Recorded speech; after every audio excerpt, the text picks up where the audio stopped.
Okay, everybody, Stephen Key, I'm back, and today I have a very, very special guest. Drew, all the way from Chicago, but you're not in Chicago anymore. Where are you? Indiana now, Bloomington, Indiana. Okay. Um, First of all, thank you for coming on InventRight TV. But I saw something really amazing on, I think it was on my LinkedIn. You popped up, and you have a new product that's hitting the store shelves. Target, I think it was Target, and James is going to put some photographs up there now.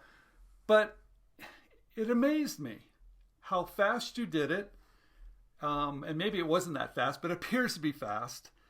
And it's a product that I think is pretty useful because I have dogs, or dogs come visit me all the time, and we go on walks, and we go places, and you really need to have certain things. So, Drew, thank you very much. Tell us a little bit about yourself and your product.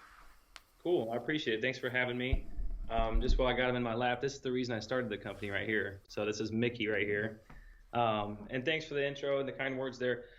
So yeah, this one, I mean, so I've been an entrepreneur. I'm 37 years old. I've been an entrepreneur for 10 plus years now, and I've owned three different beverages. One of them was a cocktail mixer, one of them was a liquor, and the one that we were speaking of right before we got on here was the wine spritzer. So I've kind of had my hand in like the beverage space a little bit, and although Wagon Water is not technically like a beverage, 100% so much in that space, it kind of related to it a little bit. So with those other businesses, I mean, getting into Target this early on in any type of journey is really just not expected. I didn't expect it at all. I don't think any entrepreneur really expects it day one. We got in there with no sales, nothing, just Now, really wait a minute. Before you jump too far, you're Sure. selling, what are you selling, and what's on the shelf? So I started a ready-to-drink bowled water for pets called Wagon Water. So the dog that you just saw right here, his name's Mickey. With my other businesses, he travels with me everywhere. We're always on the road. We have my spritzer in like 30 different states. I'm always getting off planes and hotels. I'm in cars. I'm in Ubers. I'm just on the go all the time. And I always have to stop. I've had to stop multiple times at either a gas station or a Subway restaurant or somewhere, and I have to buy a bottle of water and ask them for a bowl to pour it in. Mainly because every dog in America pretty much drinks out of a bowl. So every time I have water, I still need a bowl to pour it in. So All right. I basically just once I was traveling a lot. Then once the whole COVID hit, I had a lot of time at home just to I wasn't traveling as much, and it really, out of all the other products I've ever done before, this one was just No, relatively easy because there's no no, ingredients. wait a minute. Everybody that's watching that has ideas, they think they have to be complicated. They think they Right. have to maybe reinvent the wheel, but you're putting water in a bowl for animals. Right, right. Yeah, it was. I mean, I couldn't believe, and I mean, if anyone that has a pet that's watching here, you guys know how many items there are for pets out there. There's dogs, shoes, there's uh, toys, there's bones, there's clothes, there's Okay. you name it. There's jewelry. There's so many different products for pets that I couldn't believe that no. I mean, the only thing that pets need to stay alive every day is water. So once I had the idea, I kind of had the classic, entrepreneur moment where you go Google it and you just expect to find, something out there. Okay. Once I looked online, I'm like, how has no one done like kind of like a bottled water for dogs kind of concept? And ever since I kind of had that moment where I looked it up, I'm like, no one's doing this. It just wouldn't leave me. It wouldn't leave my gut. And I remember it just being there, just every day, it would just kind of be in the middle of my gut, being like, and then again, once the whole COVID situation hit, I was at home and I had some time by myself, and all my other products that I've ever started, and almost anyone that is going to start a food or beverage company, the first thing you're going to do is try to go to a co-packer to make your products. Okay. It's usually for my alcohol, I have liquor in there, I have a juice that we use, so this requires equipment stuff. So when I first started the company, I'm like, well, I don't have ingredients, I don't have all these other things. I'm like, putting water in a bowl can't be that hard. That's what I'm thinking as the entrepreneur here. I'm like, so I thought it'd be relatively easy to get your first kind of prototype up and get it going. So I just, I was like, all right, I'm going to do this. I just started on the journey. I didn't really know much about the packaging of this type of product, or again, the co-packing was going to be the biggest thing. Like, how do I find someone to make this for me? And that's the first thing I did. I started calling co-packers. And once I called all the co-packers, I'm basically using kind of like a deli style, Now wait, let's bowl. stop up because Sure. everybody's always confused. Co-packers. Explain what co-packers are and how do you find them?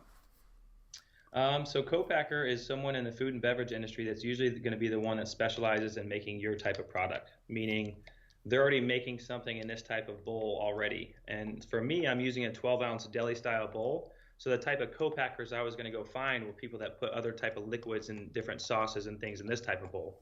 So I reached out to anyone like the hummus and yogurt companies and people that put other different type of liquids, but in this type of style bowl. Okay. And once I reached out to, and how you find these guys is really just through Google and networking. You know, if you post it on LinkedIn, hey, I'm looking for a co-packer for a liquid, product to put in a bowl, you'll probably get a few. But Drew, do you just call them up and say, hey, I want you to take this bowl, put water in it? Isn't there kind of like a secret here, or? Well, I mean, just, starting anything brand new, I was learning along the way, just kind of the way you're learning through this convo. I mean, I didn't really know either. I'm just, I had to start knocking on some doors and say, hey, here's my idea. Here's what I'm looking to do. I know you guys are putting yogurt in your container. Can you put water in it? And once I called 5 to 10 of these guys, basically the underlying answer I got was no, and here's why. Well, they could, but the main reason they couldn't really do it for me, specifically in more of a larger scale, is because what they're doing is they're not putting a thin liquid in their container. They're putting like hummuses and yogurts and things. So because mine's so thin, it splashes a lot easier when it goes around this big chain. Okay. So they were basically like, Drew, we would have to slow our machines down so much because it would splash that it would cost you so much money. Okay. It wouldn't really be worth your time. So then I just had to backtrack and kind of, find my own equipment. I'm like, well, I'm not going to, and that's when I started thinking, like, I'm not going to pay all this money to try to figure out for someone to put water in a bowl for me. I could figure it out on my own kind of. And then I went down the path of basically seeing how I could now get my own equipment to kind of do it in-house in my own kind of production scale capacity. So. Wow. Well, wait a minute. So when you reached out to those companies, did they sign NDAs at all, or do you just were pretty free and open with your concept? You sign an NDA when you have something specific to, such as a formula or something really unique, and something that you would not want someone to find anything about. But I'm just putting water in a bowl. So once I ended up not working with these co-packers, I just was able to go online and find out, okay, I basically was like, okay, all I need really to start this company is power and a filtered water, and to be able to seal a bowl, and then I can get started. So then I just try to find the most cost-effective, first machine sealing piece of a sealing equipment that I could put water in a bowl and seal it and start the company and just see if it's viable. Well, that's going to be great, but what happens when the orders start to really scale up, Drew? What do you do then? Well, that's actually what exactly happened, and that's what kind of brought me to where I'm at today here in Indiana. So I did get the first version. I got my first prototypes up. I got my first, I ordered my first 10,000 probably bowls to bring in-house, and I made the product, right? I had it all. I got my UPCs, and I did all the steps you need to do to get your product ready, the first version of it. Once I had that, I was like, okay, well, I knew in my head it had some legs just because of, my intuition and some of the things I've been involved in, just my peers and what I see out there. I was like, I know this has some legs because I would use it. And a lot of time, something as simple as that, like if you would use it multiple times, well, I think chances are some other people might.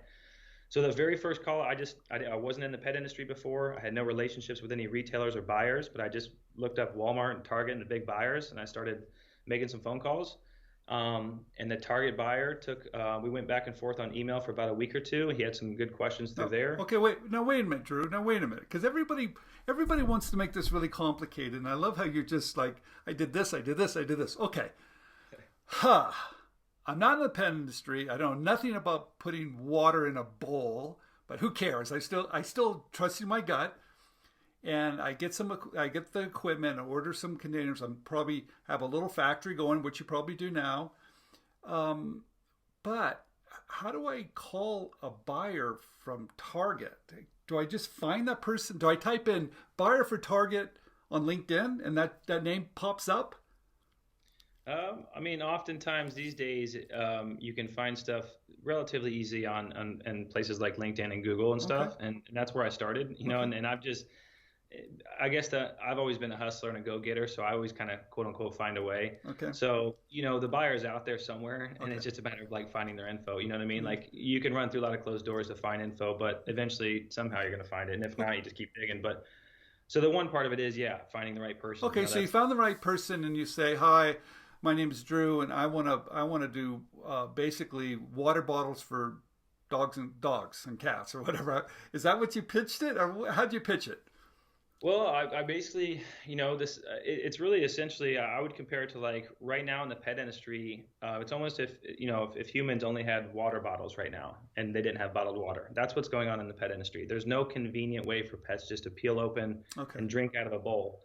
And so, really, the simplicity of the idea, going back to the beginning, is really, I mean, you can't take my product and peel this open in front of any dog in America and it won't drink it. Like 10 out of 10 pets will use this. You Okay. can't say that about treats, toys, bones, food. Okay. There's a lot of things out there that literally, if a pet's thirsty, they're going to drink this because it comes out of a But bowl. And but just Drew, how you pitch it to a buyer?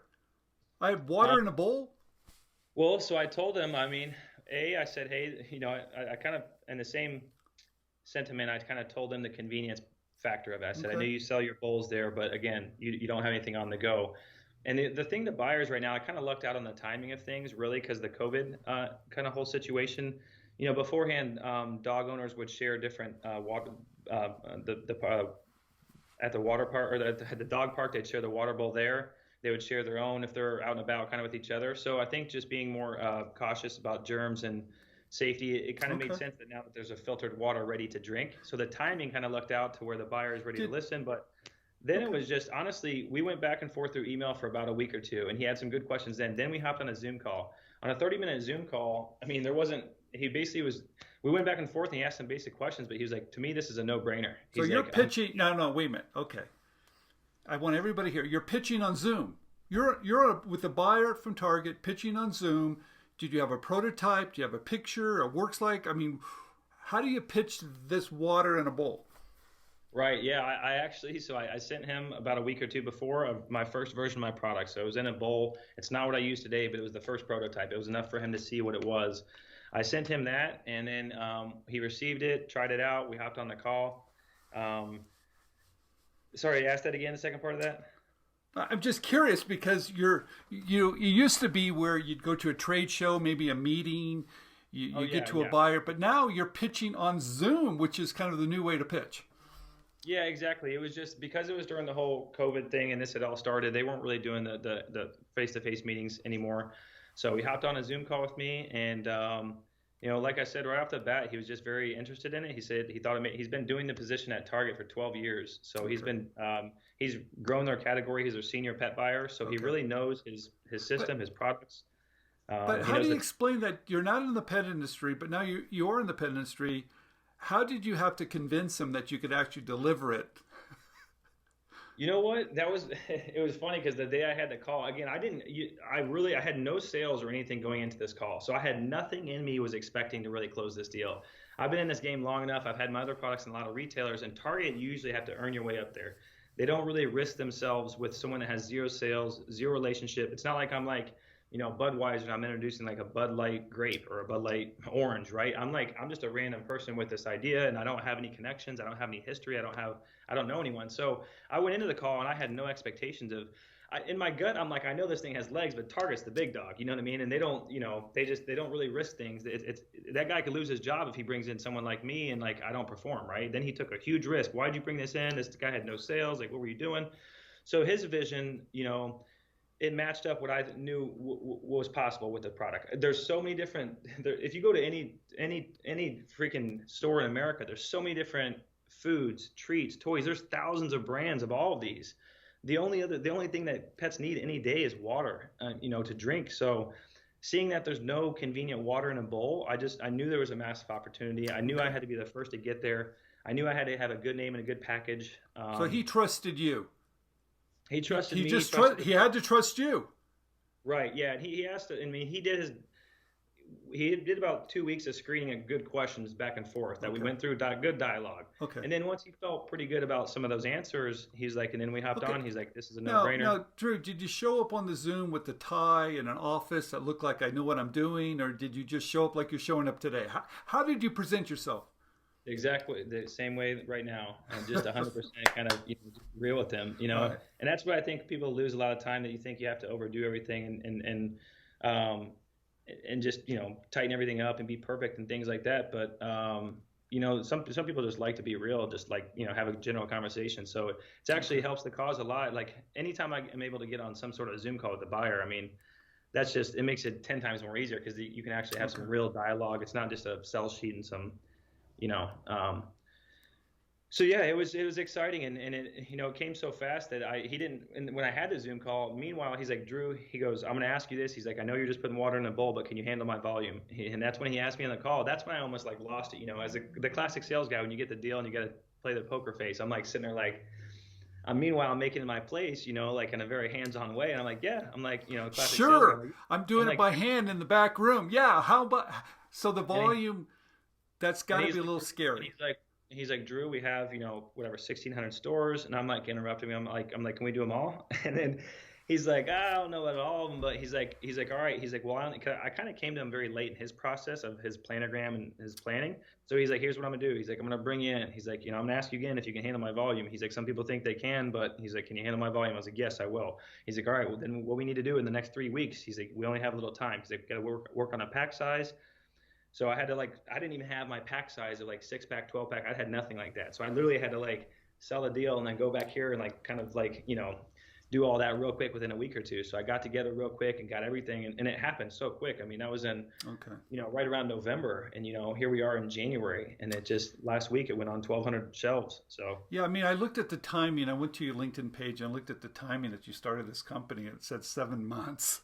So yeah, I didn't, again, man, I thought, because my other company's in a very good position, my spritz company, and I thought this was going to be kind of a side, kind of a side hustle. I knew I was going to sell my other brand.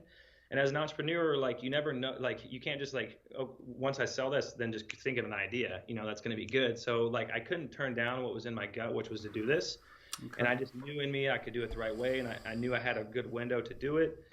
And then, yeah, pulling the trigger on it was definitely, or just having all this happen so quickly was definitely not really expected. But now I've had to really navigate it all. I just invested in a big machine now that handles my production.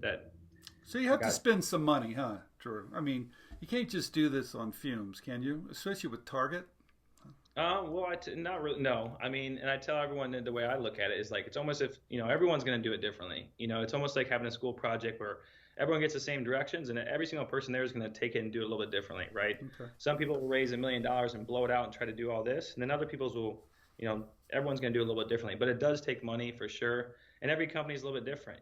My specific situation now, I had to invest in this machine because it really wasn't making sense for me to make the product and then put it in a box and ship it to someone else to ship it. So then I kind of had to bring everything in house for me to make it the most sense. So it took some money to invest and do all that process. Okay. But yeah, it definitely takes some money to get off the ground. So what's your goal? What's the next retailer you're going after? We just got into Camping World nationwide.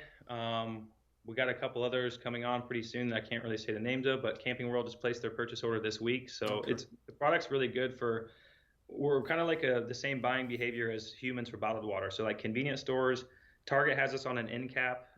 Camping World's doing displays by the counter, when you're grabbing and going. Okay. So really at the same kind of same retailers and same kind of placements as bottled water. Really convenience is really where we're gonna, I think, thrive at this year. But yeah, a few others coming on. Congratulations! What a great story. Fast paced, simple idea. You saw an opportunity, you grabbed it. Thank you very much for sharing that. I appreciate it. Thank you for allowing me to come on here and just talk about it briefly. And yeah, check it out, Wagon Water. At Target. Thank you, my friend.